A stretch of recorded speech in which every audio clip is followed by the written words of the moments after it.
Paper leak जो कि fake था, जब ये खबर सीबीआई की तरफ से आ चुकी है, सीबीआई के हवाले से, और सीबीआई ने कहा है कि अब वो चार्जशीट फाइल करने वाले हैं उस व्यक्ति के खिलाफ जिसने एक फेक पेपर लीक किया था। इट मींस कि वो जो पेपर लीक था वो डॉक्टर था, उसकी कोई रियलिटी नहीं थी, वो एक झूठ था। और जब ये झूठ सामने आ चुका है कि पेपर लीक हुआ था, जिसको 19 तारीख को बहुत जल्दबाजी में सरकार ने कैंसिल कर दिया, उसके बाद अब सभी स्टूडेंट्स बहुत ज्यादा परेशान है। ओके, लास्ट वीडियो आप सभी ने देखा होगा कि जिसमें मैंने प्रॉपर्ली बताया कि what are the report which is coming in the different newspapers, okay, as well as the website. Okay, जितने भी न्यूज़पेपर्स हैं, इंडियन एक्सप्रेस से लेके इंडिया टुडे से लेकर द हिंदू से लेके सभी न्यूज़पेपर्स में इंफॉर्मेशन आ चुकी है। और साथ साथ बेसिकली यूट्यूब पे भी इंडियन एक्सप्रेस के ने प्रॉपर एक न्यूज में वीडियो कवर किया है कि that paper leak information was fake.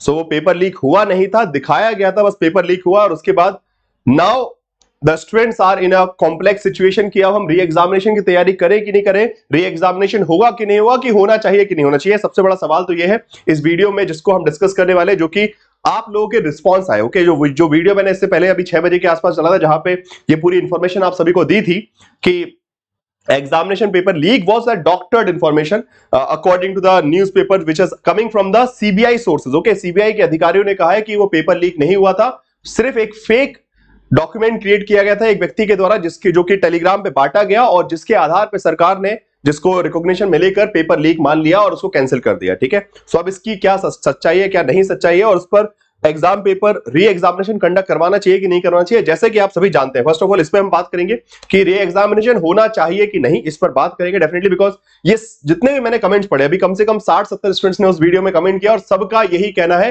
कि हम री एग्जाम नहीं देंगे। और ये बात बिल्कुल 100% मेरे हिसाब से सही है। री एग्जामिनेशन की कोई आवश्यकता नहीं। अगर पेपर लीक नहीं हुआ है तो क्यों हम इतने सारे विद्यार्थियों को फिर से एग्जाम की कसौटी पे खड़ा करें, उनको फिर से उतना उनका वक्त बर्बाद होगा।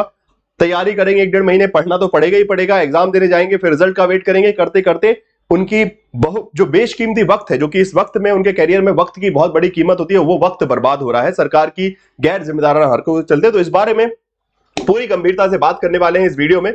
तो सबसे पहले तो आप सभी को इंफॉर्मेशन में दे देता हूं कि जो नोटिस आया था, ठीक है, 28 जून को 19 जून को आपका पेपर कैंसिल किया गया। 10 दिन के अंदर एनटीए बेसिकली नोटिस आता है एनटीए की तरफ से कि आपके एग्जामिनेशन कंडक्ट करवाए जाएंगे अब कंप्यूटर बेस्ड तरीके से, बिकॉज उनको पता चल गया कि वो ऑफलाइन करवा नहीं पा रहे, ऑफलाइन करवाने की खूबियत उनके पास नहीं है। तो उन्होंने ये डिसाइड किया कि अब यूजीसी जून 2024 का जो साइकिल री एग्जामिनेशन है वो 21 अगस्त से लेके 4 सितंबर के बीच होने वाला। So the date is already been declared before even waiting for the CBI inquiry. CBI inquiry आने से पहले ही डेट डिक्लेयर कर दी गई थी कि इस तारीख को जो है आपका री एग्जामिनेशन होगा।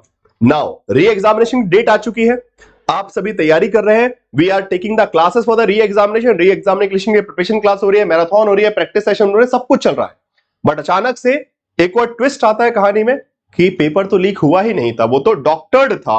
जो पूरा डॉक्यूमेंट जिसको एविडेंस मान लिया था सरकार ने, जिसके आधार पर 19 तारीख को होम मिनिस्ट्री ने एजुकेशन मिनिस्ट्री को बताया कि पेपर लीक हुआ है, और इस आधार पे जो जिस एजेंसी का जिक्र जो है एजुकेशन मिनिस्टर ने किया था कि बार बार हमारी प्रेस्टिजियस एजेंसी, अगर आप लोगों ने उस दिन की न्यूज देखी हो जिसको मैंने भी लाइव यहां पे दिखाया था, कि बार बार एजुकेशन मिनिस्टर बार बार रेफरेंस दे रहे थे कि I4 जो एजेंसी हमारी जो है इंटेलिजेंस एजेंसी है, उसके द्वारा से हम उसकी तरफ से हमारे पास ये अपडेट आई है। होम मिनिस्ट्री की एक प्रेस्टिजियस एजेंसी, ओके, बार बार बोल रहे थे कि होम मिनिस्ट्री की प्रेस्टिजियस एजेंसी ने हमको बताया कि पेपर लीक हुआ है, इसलिए हमने पेपर रद्द किया। बार बार एक ही चीज को दोहराए जा रहे थे वो लूप पर।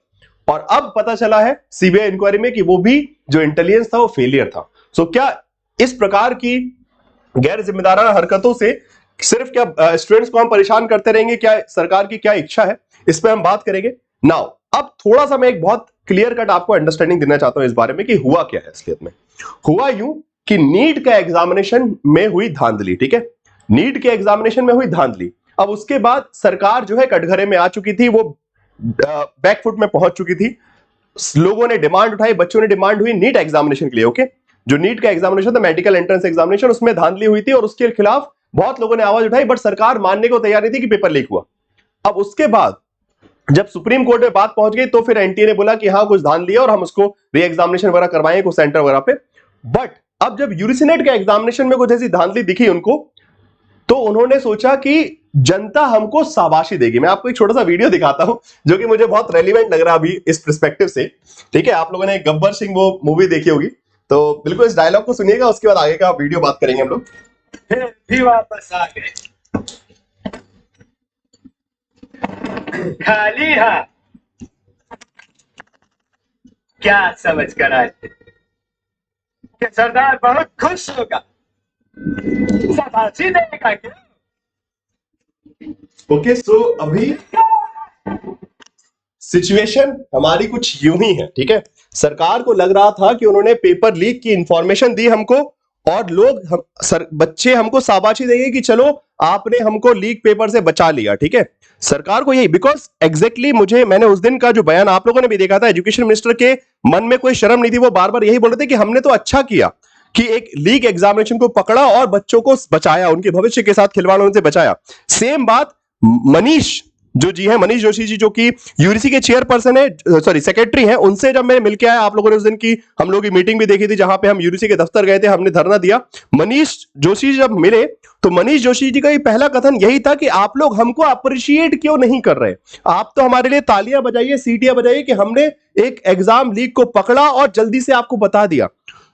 बताऊं हुआ क्या है, आप सभी के साथ एक मजाक हुआ है, किसी दूसरे एग्जाम की नाकामी को आपके सर पे फोड़ दिया गया है, और सरकार बस तालियां पिटवाना चाहती थी कि अरे हमने अच्छा काम किया, हमने पेपर लीक को पकड़ के इन्वेस्टिगेशन बैठा दिया, एजेंसी तुरंत चुटकियों में सब कुछ हुआ है। नहीं तो 50 कई दिन लग जाते हैं सीबीआई इंक्वायरी करवाने में, बट अभी चुटकियों में सेम डे पता चला कि भैया पेपर लीक हुआ है, तुरंत सीबीआई जांच के लिए बोलते हैं कि सीबीआई जांच में बैठा रहे, नहीं तो लोग पागलों की तरह सीबीआई। तो ये पूरा का पूरा एक ड्रामा हमारे सामने रचा गया था, जिससे उनको लग रहा था कि बच्चे जैसे शाबाशी देंगे हमको कि अरे सरकार ने या फिर मिनिस्ट्री ने हमारे लिए बहुत अच्छा किया। बट ये पूरा ढोंग था, और ये ढोंग जो है अब सब सामने आ चुका कि उसको थोड़ा रुक के चेक कर सकते थे।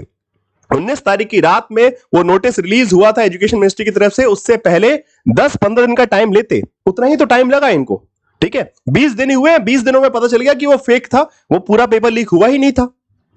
बट आपने तो पूरे के पूरे 11 लाख बच्चों का भविष्य जो है अंधकार में डाल दिया, बिना सोचे समझे, वक्त भी नहीं लिया, बस बोला कि हमारे पास एविडेंस है, एक एविडेंस दिखा उनको, ठीक है। आज आपको क्या पता चल रहा है कि वो एविडेंस जो है वो फेक था, वो एविडेंस डॉक्टर था, जिस एविडेंस के बेस पर एग्जाम। सो अब बताइए, अब इनको शाबाशी मिलनी चाहिए, ये चाहते हैं कि इनको शाबाशी देगी, ठीक है। सो इनको लग रहा था कि जनता शाबाशी देगी, यूजीसी नेट के स्टूडेंट्स खुश होंगे कि हमने एक फेक एक पेपर लीक को पकड़ा और बच्चों का भविष्य बताया। बस असलियत में इन लोगों ने गैर जिम्मेदारी तरीके से काम किया और फिर से स्टूडेंट्स को उस स्थिति में लाके खड़ा कर दिया जहां पे now you guys are clueless कि आप री एग्जामिनेशन देने जाए, नहीं देने जाए, री एग्जामिनेशन होगा, तैयारी करें, नहीं करें।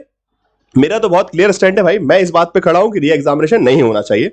आप क्या राय रखते हैं, आप लोग भी अपना कमेंट में बता सकते हैं, और उसके लिए आपको कहीं ना कहीं किसी भी तरीके प्रकार से सरकार पे दबाव बनाना पड़ेगा, भले वो पेटिशन हो, एनटीए के दफ्तर जाना पड़े, यूजीसी के दफ्तर जाना पड़े, जो लड़ाई है वो लड़नी पड़ेगी आप लोगों को। बिकॉज अगर इस प्रकार से फिर 1-1.5 महीने आप तैयारी करते रहे, फिर उसके बाद एग्जाम होगा, उसमें क्या रिजल्ट आएगा। अभी इसमें दोनों प्रकार के स्टूडेंट्स हैं, अच्छे कुछ ऐसे स्टूडेंट्स भी जैसे कि 11 लाख बच्चों ने फॉर्म भरा था, उसमें से 9 लाख पेपर देने गए थे। अब वो जो 2 लाख है, वो उन लोगों को लग रहा था कि चलो हमको एक और मौका मिल गया पेपर देने का, तो वो भी बात सही है, परंतु वो सिर्फ 2 लाख के चक्कर में फिर 9 लाख बच्चे फिर से 1.5 महीने पढ़ेंगे, फिर एग्जाम देने जाएंगे, फिर अपना वक्त बर्बाद करेंगे और आगे का। बिकॉज आप लोगों का लाइफ का कैरियर ऐसा थोड़ी है कि बस सिर्फ यूजीसी नेट का एग्जाम ही देना है, इसके अलावा जिंदगी में कुछ काम नहीं है। आपकी अपनी जिम्मेदारियां हैं, पारिवारिक जिम्मेदारियां हैं, कुछ घर बनना है, कुछ पढ़ना है, कुछ एग्जाम क्रैक करना, और भी बहुत सारी चीजें हैं, जॉब ढूंढनी है, रिसर्च करना है, रिसर्च प्रपोजल बनाना, आप सब छोड़कर फिर से यूजीसी नेट की तैयारी में। बिकॉज हुआ यह था कि आप लोग अपनी थकान भी नहीं मिटा पाए थे। एग्जैक्टली उस दिन मुझे यह लगा कि 18 को पेपर हुआ, इतने टाइम से आप लोग पढ़ रहे थे, उसके बाद 1 दिन 2 दिन आदमी को अपने थकान मिटाने लगता है,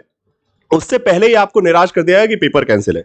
सो इस ना बोल सकते हैं गैर जिम्मेदाराना बर्ताव के लिए मेरे हिसाब से सरकार को माफी मांगनी चाहिए, एजुकेशन मिनिस्ट्री को माफी मांगनी चाहिए, साथ साथ जो आपकी होम मिनिस्ट्री, जिस प्रेस्टिजियस एजेंसी की बात जो है IC4 करके जो नाम बार बार ले रहे थे आपके एजुकेशन मिनिस्टर, उस मिनिस्ट्री को भी, बिकॉज इंटेलिजेंस फेलियर है, आपने चेक भी नहीं किया, बोल दिया हाँ पेपर लीक है, और उस आधार पे इतना बड़ा निर्णय ले लिया जिससे 11 लाख बच्चों का भविष्य खतरे में आ गया, ठीक है। सो इस परिस्थिति में एग्जाम पेपर जो है वो री एग्जामिनेशन हो कि नहीं हो, इस पर हम डेफिनेटली डटे रहेंगे कि री एग्जामिनेशन नहीं करवाना चाहिए, मेरा तो ये मानना है। बाकी आप लोग अपनी अपनी राय रख सकते हैं।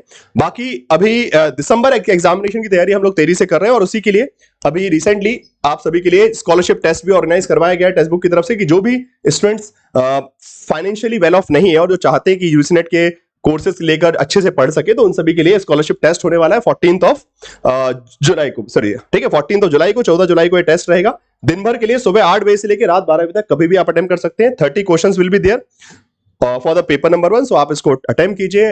टेक्स्ट बुक सुपर कोचिंग के फाउंडेशन कोर्सेज वगैरह में आप जुड़ पाएंगे इसके थ्रू, स्कॉलरशिप के थ्रू। एंड बाकी दिसंबर की प्रिपरेशन जो है फोकस करते हैं अभी। ये जून का री एग्जामिनेशन वगैरह तो इसको हम ट्राई करेंगे कि इसको हम कैंसिल करवाएं, जो भी, बिकॉज गवर्नमेंट के पास सारी चीजें हैं आपकी, आपका आंसर की है, सब कुछ आंसर शीट, आपका रिजल्ट बताना है, ठीक है। सो बस मुझे उम्मीद है कि इस निर्णय के बाद, सीबीआई के इस इन्वेस्टिगेशन के बाद सरकार भी जागेगी और अपनी गलती मानते हुए आपके रिजल्ट डिक्लेयर करेगी आने वाले 5-6 दिन 10 दिनों में के अंदर। मेरे हिसाब से रिजल्ट की मांग होनी चाहिए, अब री एग्जामिनेशन की मांग कोई लॉजिक नहीं बनता जब पेपर लीक हुआ ही नहीं था, ठीक है। इसके साथ धन्यवाद आप सभी का वीडियो देखने के लिए। दोस्तों को शेयर कीजिएगा और उन सभी को भी अवेयर कीजिएगा कि आप भी इस बात पर आवाज उठाएं। ट्विटर पे सरकार को मेल लिखकर, जो भी हो, यूजीसी को मेल लिखिए, ट्विटर पे कीजिए, जहां पे भी जैसे बन सके आवाज उठाइए। आवाज उठाएंगे तो आपकी बात जो है जरूर सुनी जाएगी। ओके, धन्यवाद दोस्तों, थैंक यू।